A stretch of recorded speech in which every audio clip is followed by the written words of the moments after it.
बिहार में एक राजनीति की नई राजनीति की शुरुआत के तौर पर देखते हैं। किसी का गढ़ नहीं है, बिहार के लोगों का गढ़ है। किसी दल का गढ़ नहीं है, बिहार के लोगों का गढ़ है। हम लोग विधानसभा की चुनाव नहीं लड़ रहे हैं। बिहार में एक नई राजनीति की शुरुआत की चुनाव लड़ रहे हैं। बिहार में एक नई राजनीति की शुरुआत के तौर पर देखते हैं।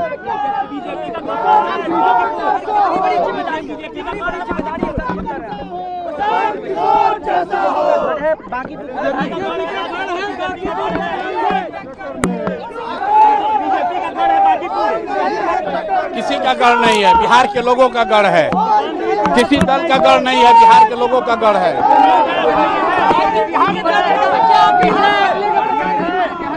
बिल्कुल बदलेगा, बिल्कुल बदलेगा।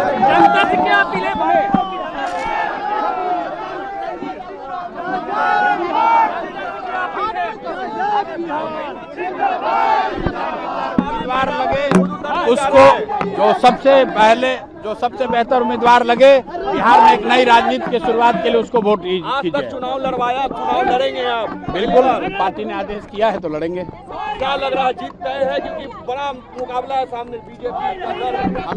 हम लोग विधानसभा की चुनाव नहीं लड़ रहे हैं। बिहार में एक नई राजनीति की शुरुआत की चुनाव लड़ रहे हैं। तो बिहार के बांकीपुर के मतदाताओं के कंधों पर बिहार में एक नई राजनीति की शुरुआत करने की जिम्मेवारी है। मदद चाहेंगे कांग्रेस आरजेडी से? हम लोग अकेले लड़ रहे हैं। बाकी जिनको भी ऐसा लगता है कि उनको मदद करनी चाहिए, मैं उनका सबका हम लोग स्वागत कर रहे हैं। ये उन पर है कि वो क्या निर्णय लेते हैं। बांकीपुर में उपचुनाव हो रहा है इसलिए कि ये भाजपा का सो कॉल्ड इतना बड़ा किला है जहां भाजपा को हराया नहीं जा सकता है। इसलिए क्योंकि मैं समझता हूं कि बिहार के सबसे पढ़े लिखे, सबसे प्रबुद्ध, सबसे समृद्ध मतदाता बांकीपुर में रहते हैं। तो अगर बिहार में परिवर्तन होना है, बदलाव होना है, तो बिहार के सबसे पढ़े लिखे समृद्ध लोग अगर उस अभियान के, उस प्रयास का हिस्सा नहीं बनेंगे तो बिहार में बदलाव कैसे होगा। मेरा ऐसा विश्वास है कि बिहार के सबसे प्रबुद्ध और समृद्ध मतदाता बिहार में एमएलए बनाने के लिए नहीं, सरकार बनाने और हटाने के लिए नहीं, बिहार में एक नई राजनीतिक शुरुआत के लिए वोट करेंगे। और निश्चित तौर पर उनके सामने अब एक विकल्प है, उस विकल्प के पक्ष में वो खड़े होंगे, ऐसा मेरा विश्वास है। इसमें आपने चुनाव लड़ा सर, और उपचुनाव भी अब आप लड़ रहे हैं सर, कितनी मतलब प्रेस्टीज की इसको देखते हैं सर, क्योंकि ये राष्ट्रीय अध्यक्ष की भी सीट है सर। देखिए, मैं आपको एक चीज़ बताऊँ, जब ज़्यादातर लोग चुनावी राजनीति की अपनी शुरुआत करते हैं तो अपने लिए सेफ सीट खोजते हैं कि मेरे जाति वाला सीट कौन है, मेरे धर्म वाला सीट कौन है, मेरे लेगेसी वाला सीट कौन है। मैं उसका उलट कर रहा हूँ। ये इसलिए कर रहा हूँ कि मैं पूरे बिहार के लोगों को कह रहा हूँ कि भाई अगर बिहार बदलना है तो जाति धर्म से ऊपर उठ के वोट करना होगा।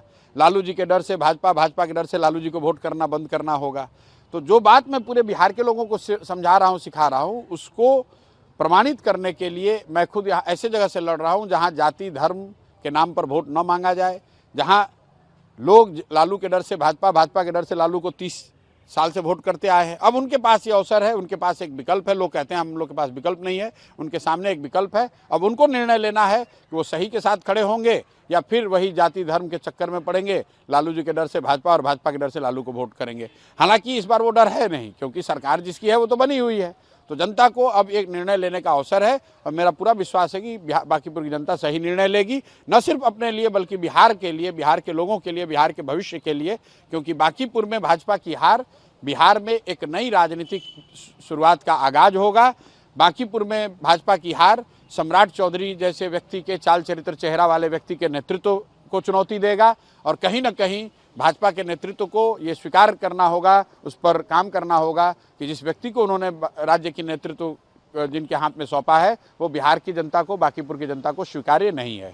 आपने ये बात कहा है कई बार भी कि पिछला चुनाव जो हुआ मुख्यमंत्री नीतीश कुमार के चेहरे पर हुआ। मैं थोड़ी ना कह रहा हूँ, तो हुआ ही, कोई ऐसा तो है नहीं। सरकार आने के बाद से पहला ये चुनाव है, उपचुनाव है, तो कितना डिफिकल्ट सोचते हैं कि उन लोगों के लिए भी ये डिफिकल्ट है? आप भी इसको भाई देखिए, डिफिकल्ट है कि नहीं ये तो उनको तय करना है, लेकिन आप उनका अहंकार इस बयान में देखिए, जहां भाजपा के नेताओं से पूछा गया कि भाई प्रशांत किशोर अगर लड़ रहे हैं तो आप इसको कितनी बड़ी चुनौती देखते हैं। उन्होंने कहा कि बांकीपुर मेरा इतना अभेद्य किला है कि अगर हम लोग कुत्ता बिल्ली को भी लड़ा देंगे तो बांकीपुर की जनता हम ही को वोट देगी। ये कॉन्फिडेंस से ज़्यादा उनका अहंकार को दिखाता है। अहंकार इस बात का कि हम किसी को खड़ा करेंगे। बांकीपुर की जनता इतनी अंधभक्त है, बांकीपुर की जनता इतनी मूर्ख है कि हमको ही वोट देंगे।